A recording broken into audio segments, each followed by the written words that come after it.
आज हम बात करने वाले हैं पर्सनालिटी के बारे में। आपने सभी ने सुना होगा पर्सनालिटी के बारे में। पर्सनालिटी शब्द आपने कई बार यूज़ भी किया होगा कि इसकी पर्सनालिटी अच्छी नहीं है, उसकी पर्सनालिटी अच्छी नहीं, मेरी पर्सनालिटी ऐसी है। आपने पर्सनालिटी डेवलपमेंट के बारे में भी काफ़ी कुछ सुना होगा, लेकिन पर्सनालिटी डेवलपमेंट को आपने कभी सीरियसली लिया नहीं होगा। आज मैं आपसे एक सवाल पूछता हूँ। मान लीजिए आपके अंडर में 2 एम्प्लॉय काम करते हैं। एक एम्प्लॉय ऐसा है जो हमेशा टिप टॉप रहता है, बढ़िया कपड़े पहनता है, टी शर्ट इन करके आता है, प्रेस कपड़े रहते हैं, अच्छे बाल बने रहते हैं, दाढ़ी वाड़ी का भी सिस्टमेटिक रहता है। उसके चलने में से कॉन्फिडेंस दिखता है, चेहरे में कॉन्फिडेंस दिखता है। और दूसरा एम्प्लॉय ऐसा है कि जो हमेशा कोई भी कपड़े का पहनने का सेंस नहीं रहता है, मैले कुचले कपड़े पहन के आ जाता है, बिना प्रेस के कपड़े पहन के आ जाता है, कोई भी कलर कॉम्बिनेशन के कपड़े पहन के आ जाता है, कभी बाल ढंग से नहीं बनाता है, दाढ़ी कभी बनाता है, कभी नहीं बनाता है, उबदार बाल बिखरे हुए रहते हैं और चेहरे में कभी भी उसको खुशी नहीं दिखती है, हमेशा थोड़ा फ्रस्ट्रेशन टाइप का दिखता है। हालांकि काबिलियत दोनों की सेम है, दोनों एक जैसा काम करते हैं। तो आप सोचिए, अगर आपको प्रमोशन देना होगा, इंक्रीमेंट देना होगा, तो आप किसको देंगे? स्वाभाविक है आप उसको इंक्रीमेंट ज़्यादा देंगे जो ढंग के कपड़े पहन के आता है, जो अच्छा दिखता है, जो अच्छे से बातचीत करता है। ऐसे को आप जो इंक्रीमेंट देंगे, उसको प्रमोशन देंगे। अब एक दूसरा सवाल मैं आपसे करता हूँ, फिर वही सवाल है। मान लीजिए आप एक बॉस हैं, आपके पास में 2 एम्प्लॉय काम करते हैं। एक एम्प्लॉय जो छोटी छोटी समस्याओं के लिए आपके पास में आता है, तो छोटी छोटी समस्या में घबरा जाता है, उसके पास कोई सोल्यूशन नहीं होता, वो आपके पास में आता है कि बॉस मैं क्या करूँ। उसको आप कोई नया काम दे नहीं सकते हैं, क्योंकि वो नया काम करने से डरता है कि अगर मैं फेल हो गया तो आप क्या सोचेंगे, मेरे बॉस क्या सोचेगा, मेरे को प्रमोशन नहीं मिलेगा, मुझे तनख्वाह मेरी कम मिलेगी। सोचता नया काम करने से डरता है। वो अपनी बात कहीं ढंग से रख नहीं पाता है। वो आपको कुछ कहना चाहता है तो भी ढंग से कह नहीं पाता है। वो किसी भी लोगों से, दूसरे लोगों से डील करना है, मतलब किसी से डील करना तो ढंग से कर नहीं पाता है। वो सेल्फ मोटिवेटेड नहीं है, उसको आपको बार बार मोटिवेशन करना पड़ता है। वहीं दूसरा एक एम्प्लॉय है जो खुद ही सेल्फ मोटिवेटेड है, अच्छा बोलता है, मतलब अपनी कोई समस्या अगर उसके पास में है, आपको प्रेजेंट करना है तो आपके पास अच्छे से प्रेजेंट कर लेता है। ज़्यादातर समस्या का सॉल्यूशन वो अपने लेवल में कर लेता है। और अगर कोई ऐसी समस्या हो जिसका सॉल्यूशन वो नहीं कर पाए, तो भी वो क्या करता है कि उसके 4-5 सॉल्यूशन निकाल करके आपके पास आता है कि बॉस ये समस्या है, ऐसी 4-5 के सॉल्यूशन है, इसमें से कौन सा करना चाहिए। आप उसको कॉन्फिडेंटली कहीं भी भेज सकते हैं कि भाई ठीक है, तो 4 लोगों से बात करके आ, ये बिज़नेस है, ये 4 लोगों को समझा के आ और बात करके आना। तो जाएगा, बात करके कन्विंस करके आ जाएगा। आपकी कोई समस्या होती है, फील्ड में कोई समस्या हुई, बिज़नेस में कोई समस्या हुई, तो आपने उसको बोला यार ये समस्या जा रही है, इसको तुम हैंडल करो। तो वो पूरा जाएगा, समस्या को स्टडी करेगा, उसको समझेगा कि उसके क्या क्या सॉल्यूशन हो सकते हैं। हो सकता है आपसे डिस्कस भी कर ले, लेकिन उसके सॉल्यूशन वो निकाल लेगा।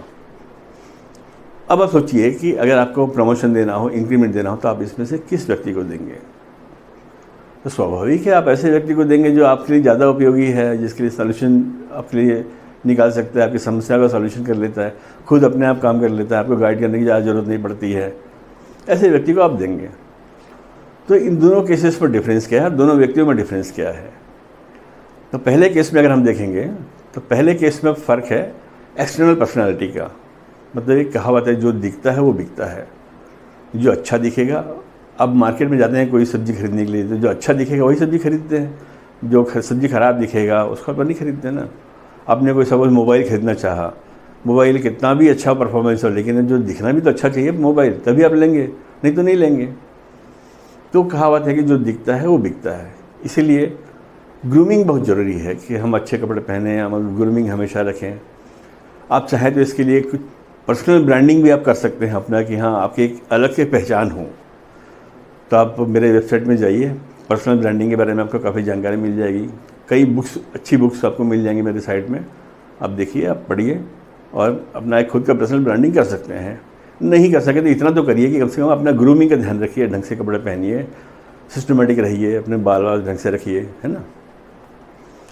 फिर आते हैं सेकंड वाले में। सेकंड वाले एग्जांपल में फ़र्क जो है वो इंटरनल पर्सनालिटी का है। इंटरनल पर्सनालिटी मतलब हमारी जो काबिलियत है उसका फ़र्क पड़ता है। तो इन दोनों ही केस में अगर हमारे ओवरऑल पर्सनालिटी देखेंगे तो इन दोनों का कॉम्बिनेशन बहुत इंपॉर्टेंट है।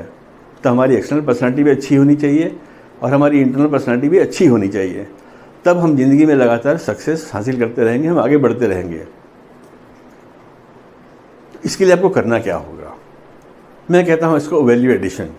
वैल्यू एडिशन मतलब हमेशा अपने आप में आप कुछ वैल्यू ऐड करते रहें, कुछ नया सीखते रहें।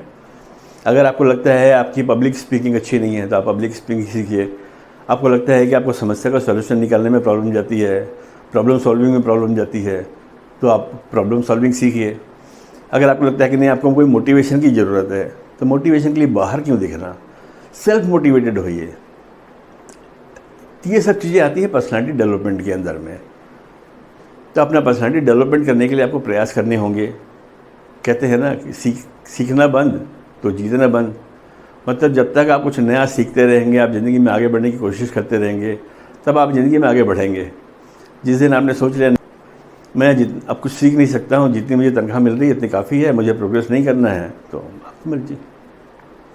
आज अगर आप वेबसाइट में जाएंगे, रेडिफ गुरु में जाइए, याहू क्वेश्चन में जाइए, या फिर कोरा में जाइए, तो आपको सारे कई सवाल मिल जाएंगे कि यार मैं भी बहुत मेहनत करता हूँ कंपनी में, लेकिन कंपनी जो है मुझे इंक्रीमेंट कम देती है, मुझे प्रमोशन नहीं देती है, दूसरे को प्रमोशन ज़्यादा दे देती है। अगर आपको छटनी की बारी आए तो मेरे को छटनी कर दिया, दूसरे को नहीं निकाला। ये सभी का जो अंतर पड़ता है, एक्चुअली हमारी पर्सनालिटी का बहुत अंतर पड़ता है इन सभी चीज़ों पर। इंटरनल पर्सनालिटी और एक्सटर्नल पर्सनालिटी, इन दोनों का कॉम्बिनेशन ही हमारी टोटल पर्सनालिटी कहलाती है। और आपको ज़िंदगी में आगे बढ़ने के लिए दोनों ही आपको करते रहना चाहिए। मैं आपको अपने एक लाइफ का एक छोटा सा रियल लाइफ का एक एग्जाम्पल बताता हूँ। जब मैंने हायर सेकेंडरी पास की थी 1983 में, मतलब उस समय 11th क्लास हुआ करता था, हायर सेकेंडरी हुआ करता था। जब मैंने हायर सेकेंडरी पास की थी रायपुर के महावीर हायर सेकेंडरी स्कूल से, तो मैंने 78% हासिल किया था और मैं स्कूल में टॉप में था। तो हमारे एक हिंदी की टीचर थे सावरकर, तो सावरकर सर ने स्टाफ को बोल के रखा था कि जब भी नायडू स्कूल में आएगा तो आप मेरे को भेज देना मेरे पास में। तो हम लोग गए स्कूल में मार्कशीट वगैरह लेने के लिए। तो मैं जब सावरकर सर से मिलने गया उनके स्टाफ रूम में, तो काफ़ी सारे टीचर बैठे हुए थे। तो सब लोगों ने मुझे बधाई दी, मैंने भी सबको थैंक यू बोला। तो सावरकर सर ने मुझसे एक सवाल पूछा, बोले नायडू एक बात बताओ कि क्या तुम अपने परफॉर्मेंस से सेटिस्फाइड हो, ये तुमने जो कर लिया, जो तुम्हें मार्क्स मिले, सेटिस्फाइड हो? मैंने कहा नहीं सर, मैं अच्छा कर सकता था लेकिन मैं नहीं कर पाया। मैं और कोशिश करूँगा और इम्प्रूवमेंट करूँगा, मेहनत करूँगा कि मैं इससे ज़्यादा अंक हासिल कर सकूँ। तो उन्होंने एक बात बोली, बहुत अच्छी बात है, तुम ये माइंडसेट जब तक ज़िंदगी में बना के रखोगे कि मैं और अच्छा कर सकता था, नहीं कर पाया, मुझे और अच्छा करना है, तब तक ज़िंदगी में आगे बढ़ते रहोगे। जिस दिन तुमने ये समझ लिया कि नहीं, मैंने तो सब कुछ हासिल कर लिया ज़िंदगी में, ये मेरा मैक्सिमम है, मैं इससे ज़्यादा नहीं कर सकता हूँ, और अपने अंदर अगर कुछ हासिल करने की इच्छा नहीं है, तो आपके ज़िंदगी की प्रोग्रेस है वहीं रुक जाएगी, आपकी सक्सेस वहीं रुक जाएगी, आप ज़िंदगी में आगे बढ़ नहीं पाएंगे। इसलिए ये माइंडसेट हमेशा लाइफ लॉन्ग बनाए रखो। और वो 1983 में जो उन्होंने बोला, आज से करीब समझिए 40 साल पहले, वो बात मैं आज भी नहीं भूलता हूँ, और उस बात को मैं अंदर अभी भी इम्प्लीमेंट करता हूँ। इसलिए कुछ ना कुछ नया सीखने की कोशिश करता रहता हूँ। तो आप भी नया सीखने की कोशिश आज से चालू करिए। यहाँ पर मैं आपका साथ दे सकता हूँ सीखने के लिए, पर्सनालिटी डेवलपमेंट के लिए, ब्रेन डेवलपमेंट के लिए। इतना कुछ मेरे पास में खजाना है कि वो आपको, मतलब मैं समझ लीजिए कि लगभग आपको मैं फ्री में ही दे रहा हूँ। तो आप मुझसे संपर्क करिए। अगर आप ज़िंदगी में आगे बढ़ना चाहते हैं, कुछ करना चाहते हैं, तो आज ही कदम उठाइए। आज आप वीडियो देख रहे हैं तो आज ही फ़ोन लगाइए और मुझसे बात कर सकते हैं। बस आपसे एक ही रिक्वेस्ट है कि इस वीडियो को ज़्यादा से ज़्यादा लोगों से शेयर करें, ताकि हम ज़्यादा से ज़्यादा लोगों को पर्सनालिटी का डिफरेंस समझा पाएँ। मैं समझता हूँ कि इंडिया के अंदर में हम लोग पर्सनालिटी के ऊपर में बहुत कम ध्यान देते हैं।